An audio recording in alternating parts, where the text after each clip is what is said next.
بتحب سيدنا النبي ما تسحبش الشاشة، ولو ما بتحب سيدنا النبي اسحب الشاشة وخد الدعوة ضمن نصيبك. ربنا بعتها لك علشان انت تستاهل كل خير.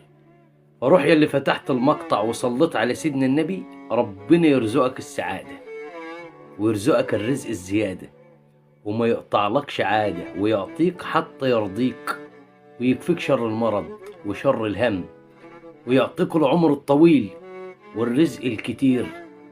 ربنا يبارك فيكم ويعطيكم حتى يرضيكم، ويشرح صدوركم ويستر عيوبكم ويغفر ذنوبكم، ويختم بالباقيات الصالحات أعمالكم، ويفتح لكم الباب اللي معليه بواب قادر يا كريم.